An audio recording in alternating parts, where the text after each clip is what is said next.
I'm backstage. Hello, hello. Hello, hello.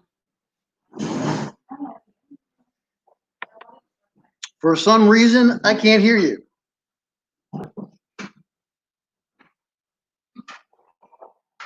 Can you hear me?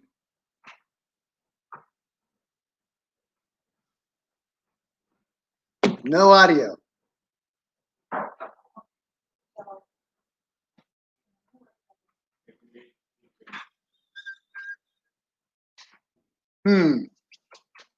We need to fix this in a few minutes.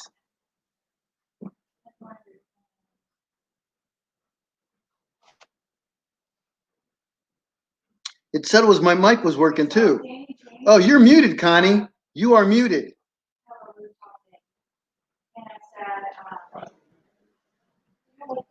You have the mute sign on your name. You're muted. Now you're unmuted.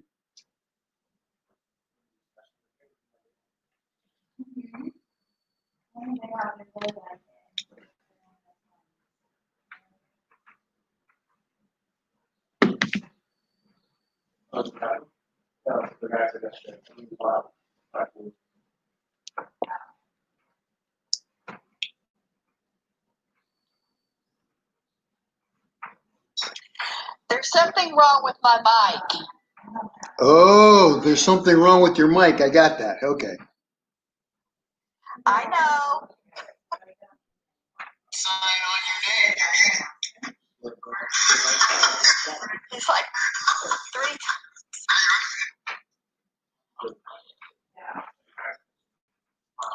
There's something wrong with the microphone. Go listen to the messages I'm sending you.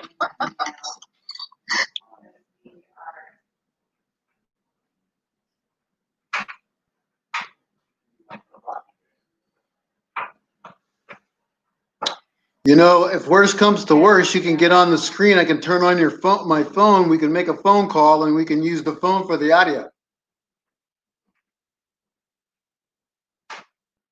See, I may be dumb, but I'm not stupid.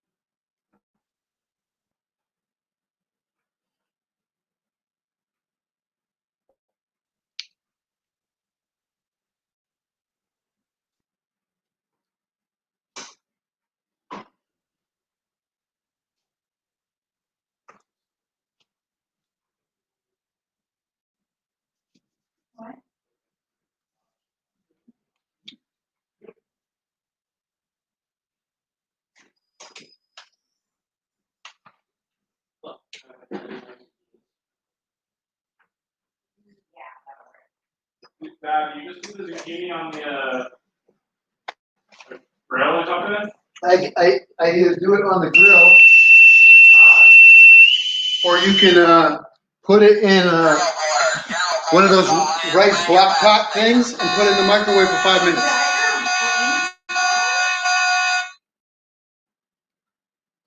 Hello? Okay, that was super loud, whatever that was. That was my phone. It's the general alarm of a ship. Okay, it sounded like it was burning. Okay, something is wrong with my internal microphone. So we'll just talk like this until I can figure it out for today. But we've got you connected to YouTube as well. YouTube. Oh, cool. So do you have YouTube up? Because there is a really big echo. No, I don't. Wait, I don't have it on. Okay. Well, I mean, I have YouTube on my computer, but it's not on my page. The echo's because of the delay. Yeah. Okay, gotcha. Well, I'm turning the sound down right now. I'm turning the sound down on my computer, and that way I can talk to you Well, Okay, now, hello everyone. I don't know who's on watching, but I hope people will start getting on here. And let's talk. How was the beach today? oh, it was great. So Yeah. how long were y'all out there? From about noon until I left at about 4. I'm trying to do the translation of time. Oh, yeah, An hour before I got on with you. gotcha. Yeah, but the closest beach is about 20 minutes. But I went about 35 minutes down the road to the Marine base, the Camp Pendleton, and Yeah. they have a beach resort there. And sometimes we stay there for like a week. But we just went down there for a day. Nice. It's nice to be right there by the beach. It is. I mean, there are a lot of things wrong with California. That is not one of them. Oh, that is nice. Yeah. So tonight with the group, I'd like to talk about intermittent fasting and just all the logistics of it. Okay.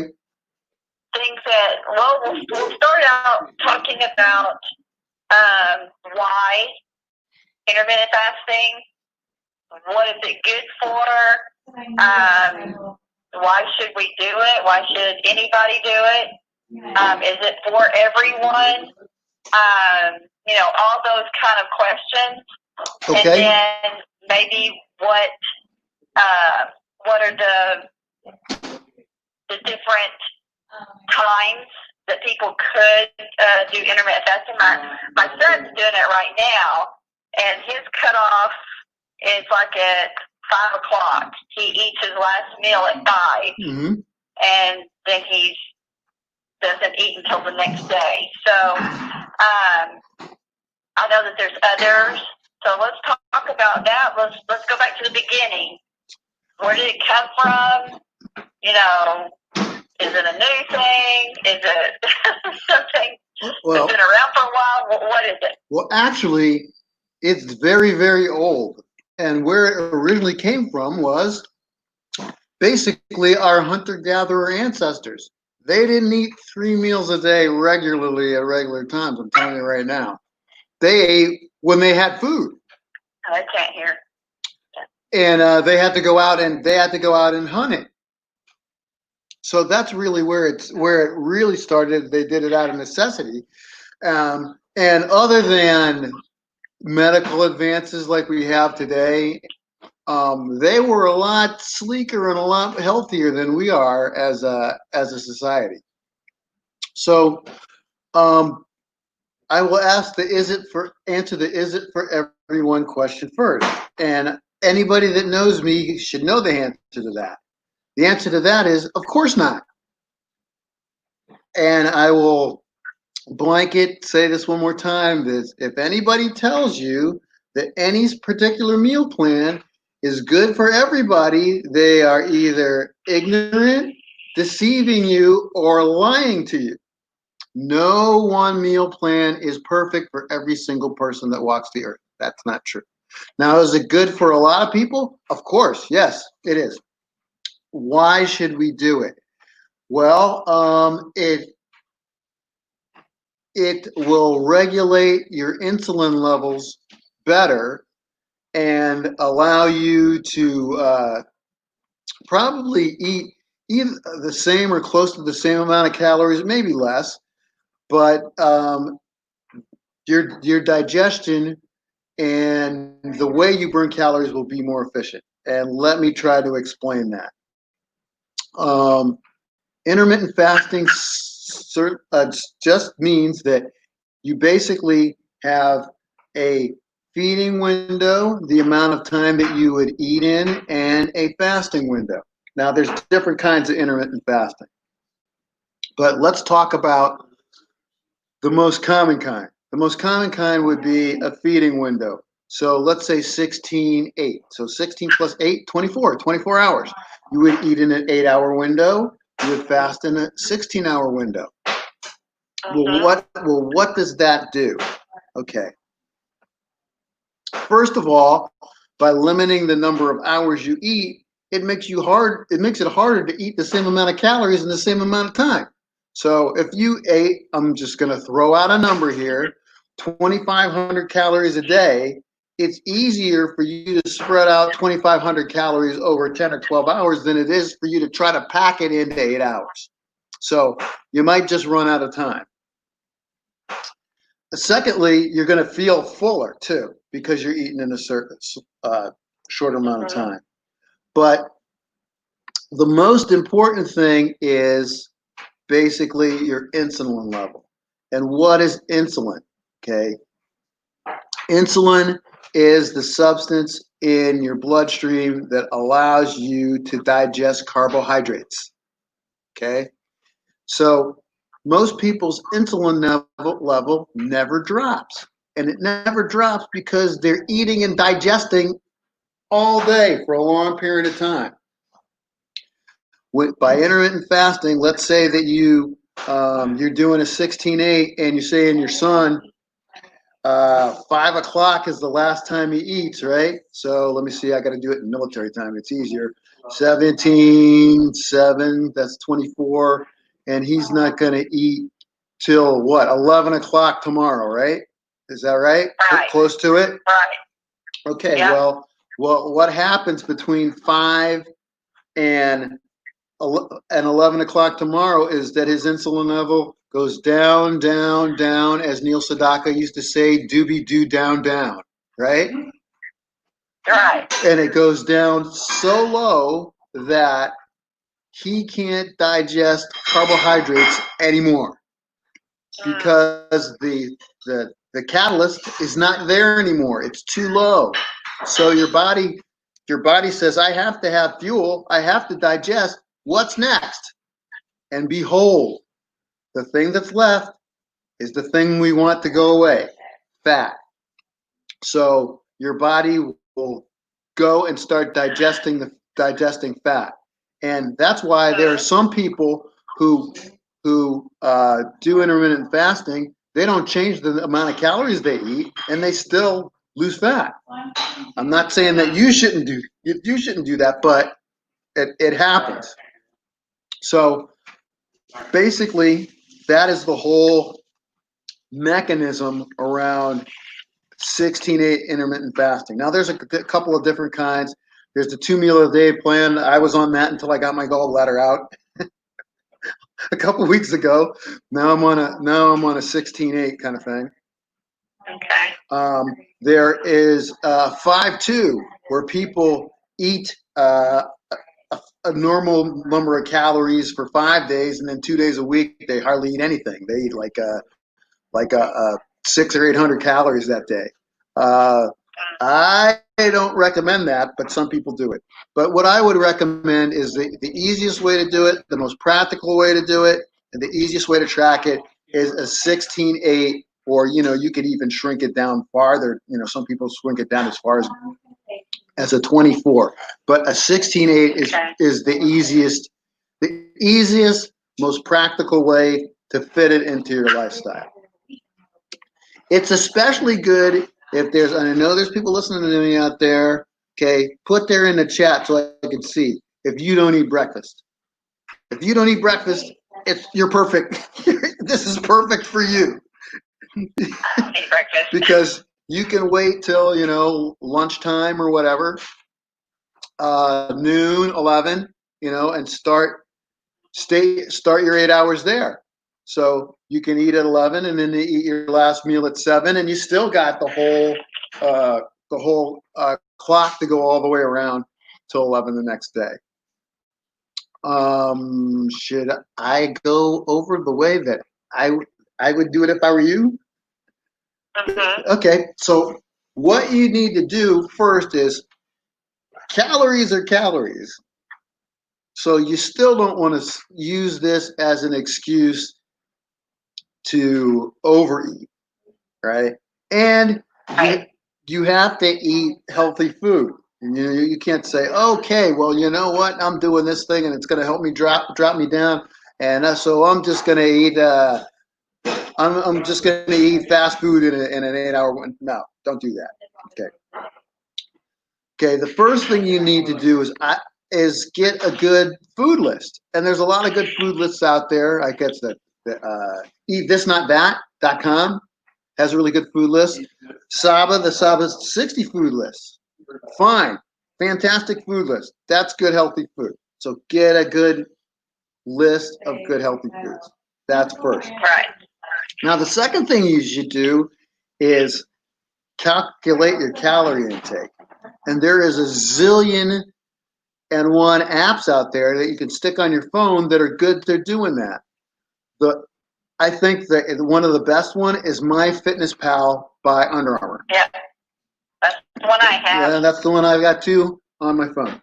And you download it. It's free. There's an upgraded version that you can pay for. Don't pay for it. The free one will do you just fine. Okay. Yeah. When you first get MyFitnessPal, it'll ask for all your statistics. How tall are you? What do you weigh? What's your goal that you want to get to? You can load that. What's your gender?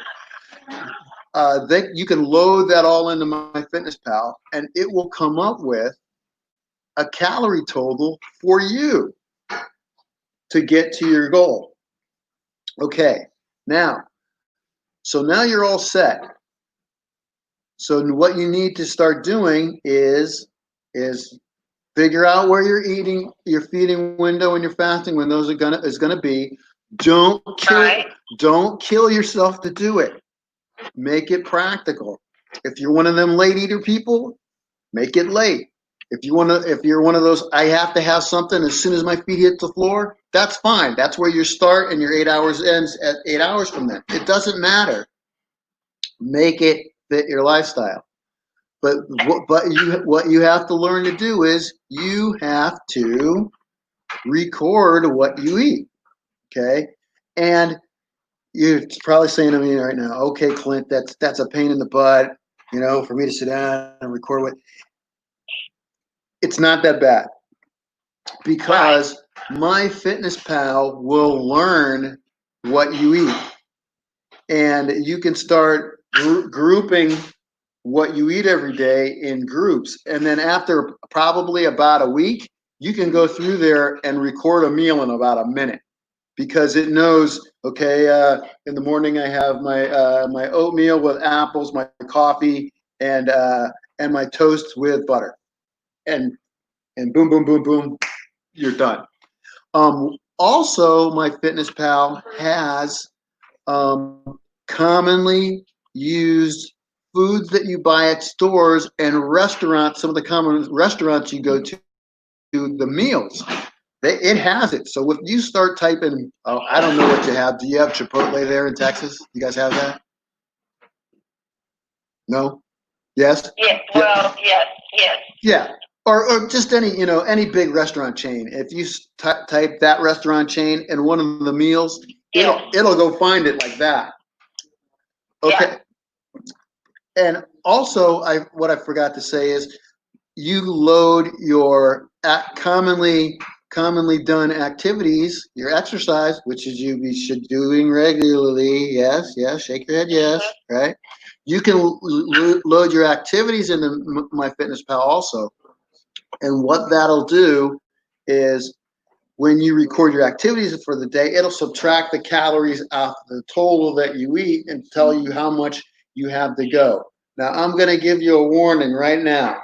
Listen to me. When it subtracts off the calories that you have to go, don't say to myself, oh, I just walked 3 miles. That means I can eat more today. Don't think like that. The calorie total that it gives you from the beginning when you calculated how much you should eat every day, that's what you should eat. The part where it subtracts it off, ignore that. Ignore that.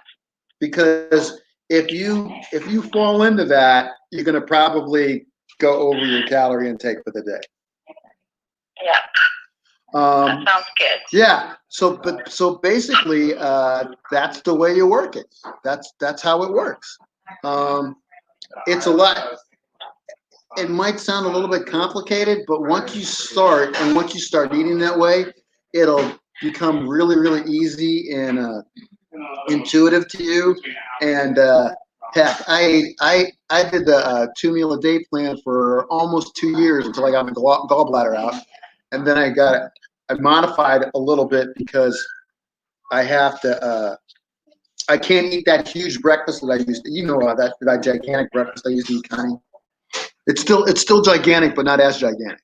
So I had to cut I had to cut that down a little bit and eat a little bit during the middle of the day.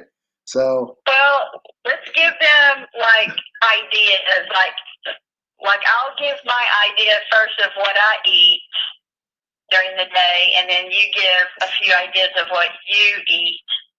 But like when I wake up in the mornings, I don't eat breakfast.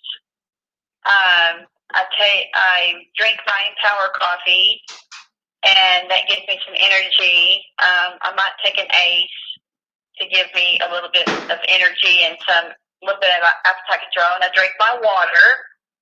Water is very, very, very important throughout the whole day. Then I might have a snack. I might have a top fast shake, like a protein shake. But then at lunchtime, I will have like a nice chicken salad, something protein, something veggie. I personally stay away from the carbs, okay, for right now. I think I've got a little bit of carbs in my protein shake, but then I'll go out throughout the day. I'll take one of my other pills called Control that helps with the leveling of the blood sugar and all that kind of stuff. And it has appetite control in it too, no stimulants. But then at dinner time is when I have my biggest meal. And I eat like protein, either chicken or hamburger, steak type meat, fish, things like that, and then vegetables. Stay away from. I personally stay away from starches and sugars and things. So, and then as far as drinks, I drink tea, unsweetened tea, or either water. So those are my go-to drinks right now. So give us, and I stop my eating around, my window is around 6 to 6:30ish, sometimes 7. But then I don't eat again until that next day around 11. So, and I keep my calories in check as well. So tell us some of the things that you eat. okay, I'm like 10 or 11 o'clock till 7. So 10 or 11 to 6 or 7. I wanted to say too, as you talk about coffee and tea, during your fasting window, you can drink coffee, you can drink tea, but you can't put sugar in it. Or you're not fasting. Now, can you put stevia in it or monk fruit that has 0 calories? Absolutely, because there's no calories. So I get up in the morning. The first thing I do is work out, and I have a big, huge glass of water in the Connie Moss cup that you got me, and I have a cup of coffee with stevia at the same time when I'm working out to help wake me up. So that's probably about like 6:30 in the morning. I don't eat till like 10 or 11, and so that is basically my high fiber, fill up your stomach meal, because I have a big bowl of oatmeal, full cup of oatmeal with chopped apples in it. It's got chia seeds in it, and a granola bar crunched into it, and cinnamon on top, with 2 pieces of raisin wheat toast with honey. And that's what I have first my first meal. Then I have right around 2 o'clock in the afternoon. I have a snack. I don't really eat a lunch. I have a snack, and my snack is low sodium tortilla chips and a protein shake. I had it later today because I went to the beach. And then for dinner, my dinner is always just about the same. I have a protein, so I have fish, chicken. Um, I might have beef, but not very often. But so I have the protein. I have a green vegetable. Right now it's zucchini because I have zucchini all over my yard. We're throwing zucchini at each other. We're stacking it in the fridge. Wow, nice. We're giving it away to the neighbors. We're throwing it at each other. I mean, we have so much.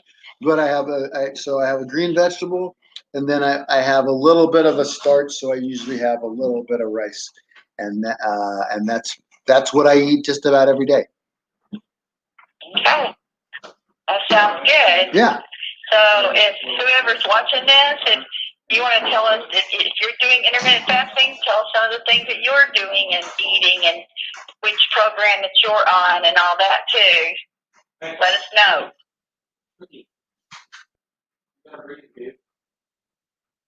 So, Coach, Yes, ma'am. again, I want to put up the link to your YouTube channel, Mm-hmm. and I want to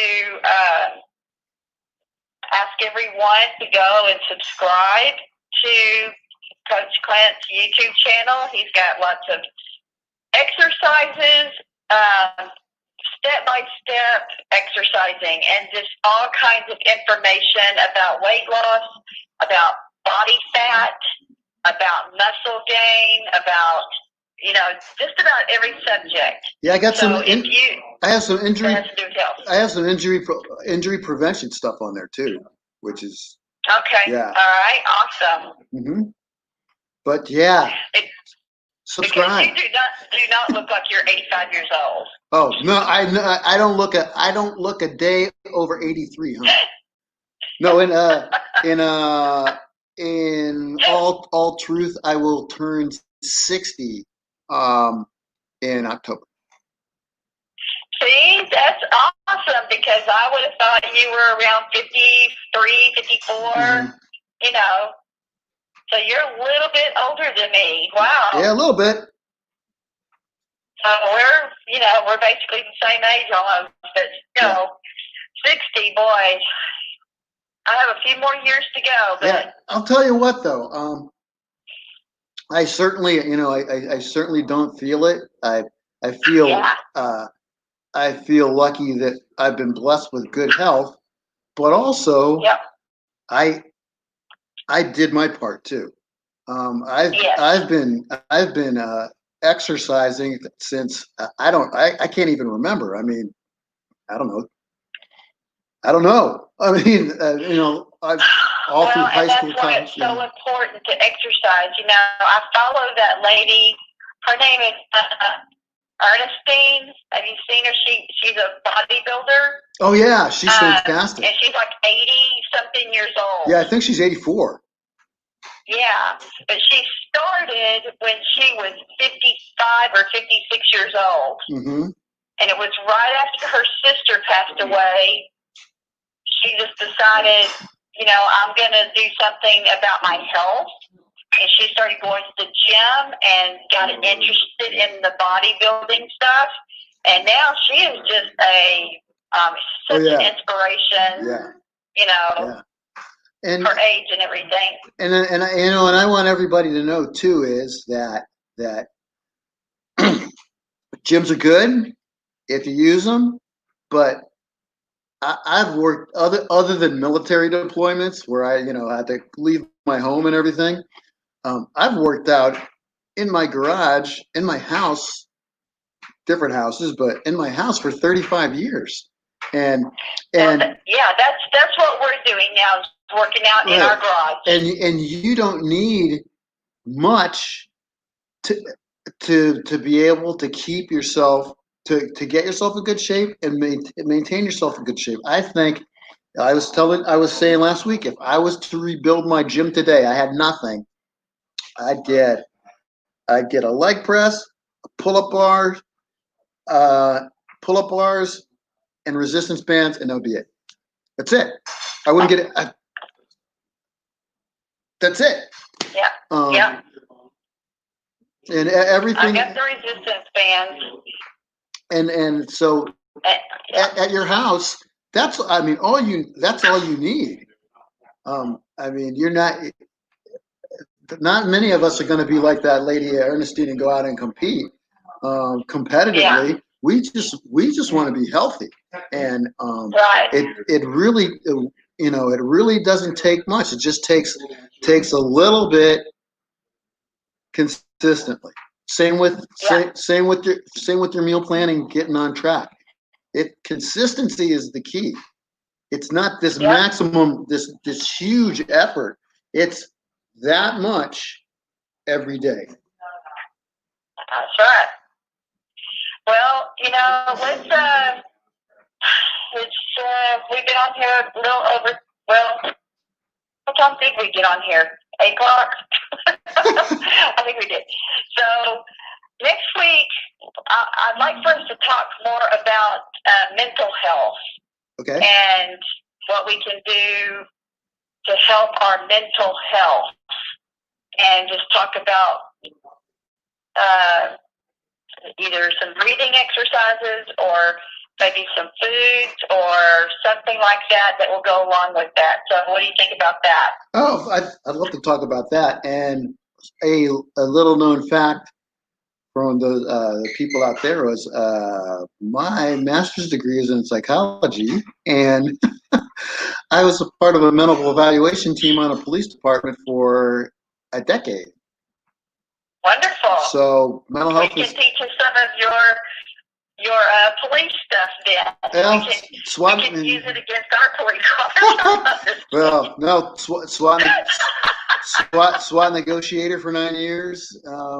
I've done a lot of mental health stuff. So, but yeah, right. But I'd love to talk about it. Okay, wonderful. So we'll get everybody geared up for that for next week, and then again we'll put the link to I've got it. I'll put it on here to your YouTube channel. Have everyone subscribe if you have not. And thanks everyone for watching tonight. Hey, we made it work, didn't we? Yes, we did, and I'm going to be working on my mic situation. I don't know what happened.